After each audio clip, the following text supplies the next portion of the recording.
Si la tierra en Colombia fuera un pastel y 10 personas lo partiéramos en 10 pedazos, solo una persona se quedaría con casi 9 pedazos. Así es la desigualdad en este país. En medio de la guerra, el acaparamiento de predios se ha ido perfeccionando con la complicidad de entidades estatales, militares, grupos armados y ambiciosos empresarios. Las familias desterradas son cada vez más. ¿Cómo nos quitan la tierra? Curvarado y Jiguamiandó, el experimento del negocio criminal. Cientos de familias afro e indígenas han vivido históricamente en las cuencas de los ríos Curvarado y Jiguamiandó.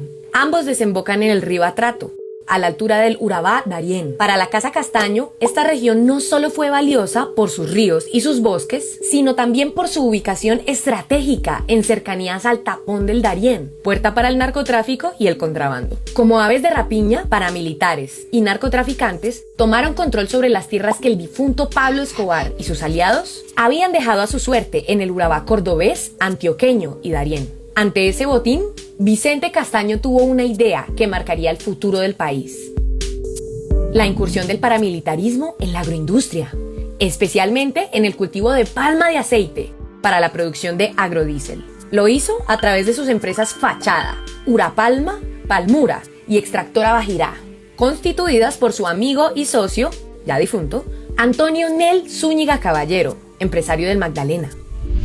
Tras la muerte de su hermano Fidel, en el 95, Carlos Castaño reunió los grupos de autodefensa privada preexistentes, que estaban dispersos en el norte del país. Muchos recientemente se habían legalizado bajo la figura de cooperativas de vigilancia y seguridad privada, creadas en el gobierno de César Gaviria.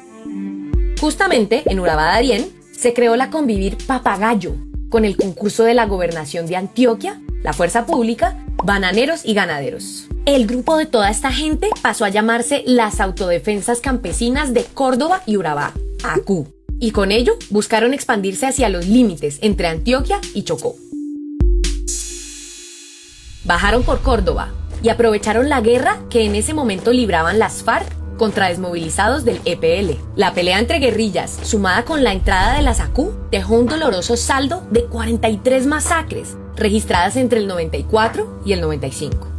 A finales del 96, las ACU logran su cometido, de la mano con la Brigada 17 del Ejército, comandada en ese entonces por el general retirado Rito Alejo del Río Rojas, el pacificador del Urabá.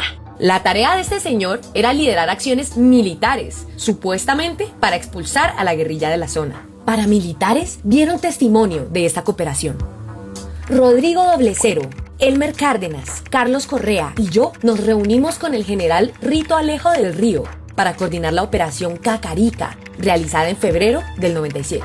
La justicia constató que el general se alió con paramilitares y asesinó civiles en el camino. Fue condenado a 25 años y 10 meses por la tortura y ejecución extrajudicial del campesino afrodescendiente de Cacarica, Marino López Mena. Aunque el general pagó cárcel por ese hecho, se lo señala de haber incursionado en la zona con propósitos aún más escabrosos. En 2017, Rito Alejo se presentó a la Jurisdicción Especial para la Paz y quedó en libertad condicional tras pasar 7 años recluido.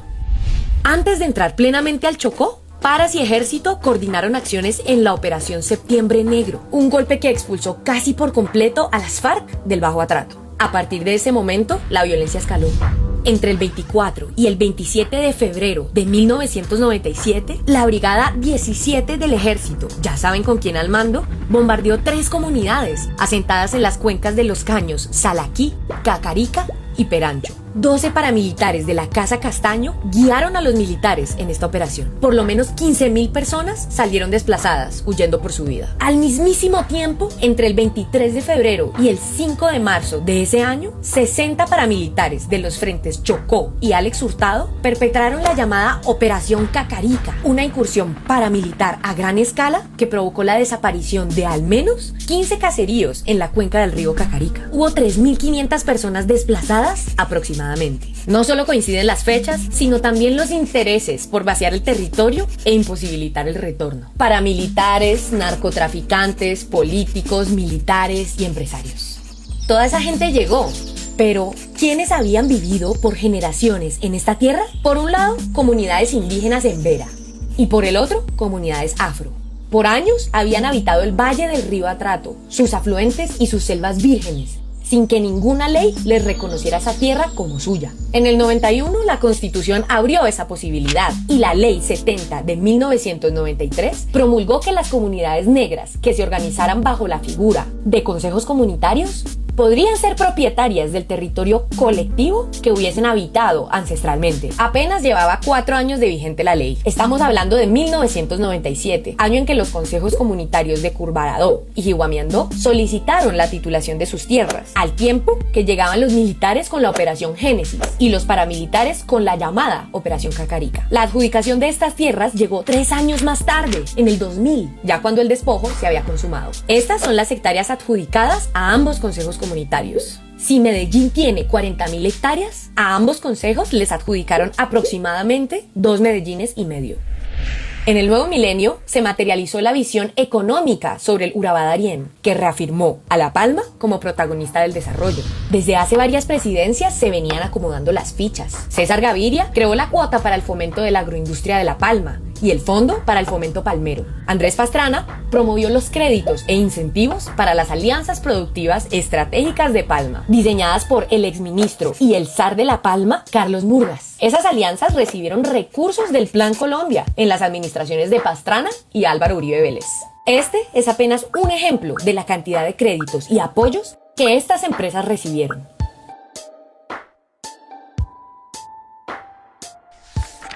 Peor aún, el testimonio del exoficial del ejército, Carlos Mauricio García Fernández, que luego se volvió paramilitar y se hacía llamar doble cero, afirma que la apropiación de tierras de comunidades negras hizo parte de una cadena de lavado de dineros, tanto en la forma como se adquirió la tierra, como en los recursos prestados por entidades para el fomento agroindustrial. ¿Cómo se adquirió la tierra para el lavado? Lo primero fue vaciar la zona a punta de masacres y miedo. Lo segundo fue obligar a la gente, amenazándola, a vender, aunque legalmente esos predios no se pueden vender. Esa pequeña dificultad implicó que hubiese notarios que pusieran su firma en documentos públicos fraudulentos, como lo hizo el capturado en 2012 Alberto Jacinto Vázquez, notario único de San Jacinto, Bolívar. Estas compras irregulares arrancaron aproximadamente en el 2000, aunque Vicente Castaño ya había comprado varias tierras para la época. El ganadero antioqueño y ex paramilitar Rodrigo Alberto Zapata Sierra, el Negro o Ricardo, gestionó ante el INCORA y luego ante el INCODER y obtuvo la legalización de terrenos robados, varios de ellos de Vicente Castaño y otros del ganadero Gabriel Jaime Sierra Moreno, propietario de Palmas de Curvarado. Una forma de expolio y acaparamiento fue decir que los predios adjudicados ahora eran más grandes porque los ríos o afluentes se habían movido. La justicia colombiana demostró que el río no se había movido 17 kilómetros en ninguna dirección, como en su momento lo hicieron creer los palmeros. Fue el caso de Lino Antonio Díaz, cuya tierra era de 18 hectáreas cuando lo despojaron, y ese mismo predio resultó teniendo 5.927 hectáreas. No solo las notarías y las registradurías le fallaron a la gente, también la Corporación Autónoma Regional, o de Chocó, dirigida en ese momento por Jesús Lácides Mosquera. Él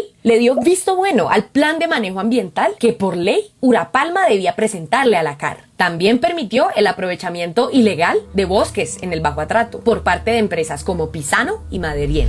En medio de sus investigaciones, la justicia se encontró con que paramilitares tenían un pie dentro de las empresas cuestionadas.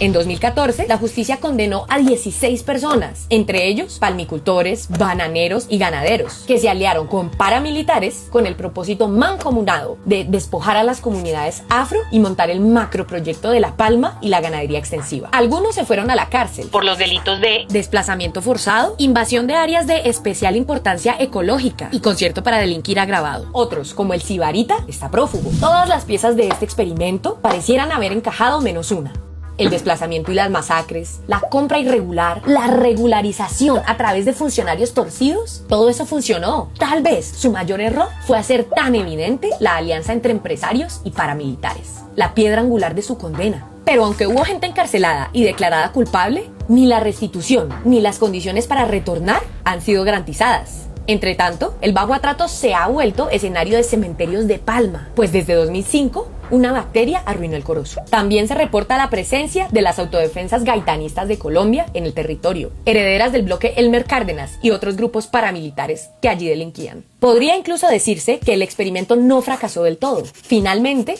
la tierra fue despojada para el negocio y a la fecha, los consejos comunitarios de Curvarado y Jiguamiandó no han podido recuperar todo lo que les arrebataron. Entre tanto, hay quienes se hacen los de la vista gorda. Fede Palma negó estar en conocimiento de las violaciones de derechos humanos que allí ocurrieron. Lo cierto es que en pleno 2001 estuvieron en tierras de Urapalma, acompañados por la mismísima gobernación de Antioquia. 2 décadas después, la JEP priorizó este despojo en el caso 004. Restan por conocerse las decisiones y hallazgos de esta corte. Curvarado y Jiguamiandó fueron el doloroso génesis de un modelo económico que se extendió hacia otras regiones del país, como los Montes de María y los Llanos Orientales, en donde pareciera que se aplicaron las lecciones aprendidas.